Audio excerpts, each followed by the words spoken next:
living on occupied land, Salma Anabtawi doesn't want to buy the occupiers' products. Known as the youngest member of the Palestinian boycott campaign, she says it's a way of resisting the occupation. I'm aware that Israel controls our lives and our economy. Our electricity, water, and fuel are from them. So we can't fully boycott. But even if I inflict 35% losses on them, it's the least I could do. As Israel controls their economy, Palestinians are left with little to no free choice. Since the war on Gaza, activists worldwide renewed calls for boycotts and sanctions against Israel, arguing that this non-violent approach played a major role in ending apartheid in South Africa. This Libyan advert equates buying from companies that support Israel with funding the genocide against Palestinians. That has cost brands such as KFC and Starbucks. At home, recent boycott campaigns encouraged Palestinians to support their national products, such as this 4-year-old soda factory in the north of the occupied West Bank. Competing with international brands was difficult, its owners say, but sales were boosted recently. Soon, their soda will make its way to shops in Jordan, where boycott calls are strong. The Israeli authorities complicate our process. They impose high taxes and delay the imports and exports. They don't want Palestinians to be independent or to have an industrial economy. They only want us to be workers and depend on the Israeli market. Palestinians do not control their borders and have to suffer Israeli restrictions on Palestinian imports, exports, and foreign currency. More than a decade ago, a group of young men opened the first Palestinian mushroom company to challenge Israeli domination of the market. A few years later, they were forced to shut down. It was until the consumers started demanding Palestinian mushrooms more than Israeli mushrooms that we started taking a percentage of the market, that we started getting the obstructions, including on holding up our imports. It did not work at first, but with the holding of imports of raw materials in the port, which, as you know, it's the only way we can get things in, when we could not really hold on anymore. But Israeli authorities have little control over homemade products like these. This is a local initiative to support small-scale projects making handmade soap, crafts, and food. For many, boycotting Israeli products also gives people the opportunity to support small projects. Any money that does not go to Israel, they say, will instead help support a Palestinian family survive the difficult economic conditions. Nida, Ibrahim, Al Jazeera, the occupied West Bank.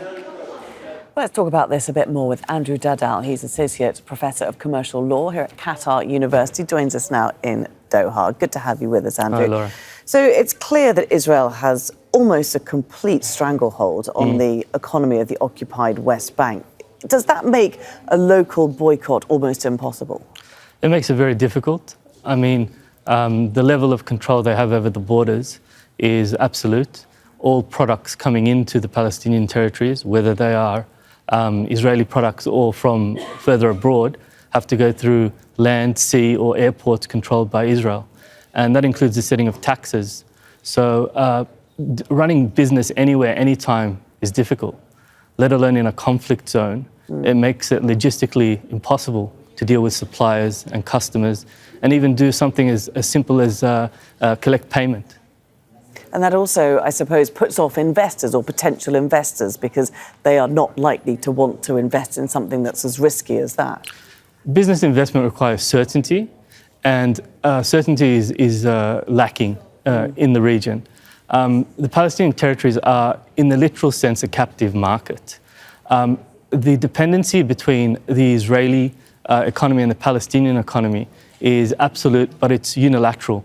The Palestinian economy, its major trading partner, imports and exports, is Israel, but that's not reciprocated. The Palestinian economy is structurally distorted. What that means are the sectors are not uniformly developed. So you might have agriculture that's developed, but you don't have tourism or the high-tech sector. Whereas Israel's economy, it's much more diversified, much more developed. I mean, you can think of the Palestinian and Israeli economies as conjoined twins, but one of the conjoined twins is taking all the sustenance from the other. And so what about the boycott movement outside of the Palestinian territories, the occupied territories, you know, the BDS, the Boycott, Divest, Sanctions movement. How much impact does that actually have? Well, it's having a lot of impact. I think symbolically it's important, but also it's raising a conversation about where your money is going and how you're spending it.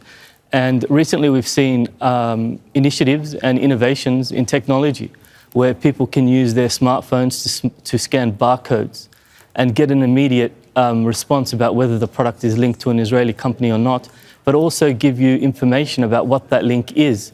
You don't just have to take it for granted. So we've seen the technology sector. There's an initiative called Tech for Palestine, which I encourage a lot of people to look into, which is using these new innovations in the commercial space. And also, we've seen since the war, since October the 7th, a huge movement on McDonald's, which was at one point offering free meals to Israeli soldiers. And there was pressure on McDonald's to buy out local franchises in Israel, which it ended up doing. So what sort of impact do those kind of campaigns have? Well, people who are thinking about taking a franchise from a multi-national corporation that has links to Israel will think twice. So it will have global ramifications, I think, not just in Israel. But we've seen in the Middle East here, chains like Starbucks, for example, have suffered because of the situation, and we've seen them pull back their operations somewhat. OK, Andrew Dadal, great to get your expertise on this. Thanks very much. Thank you. Make sure to subscribe to our channel to get the latest news from Al Jazeera.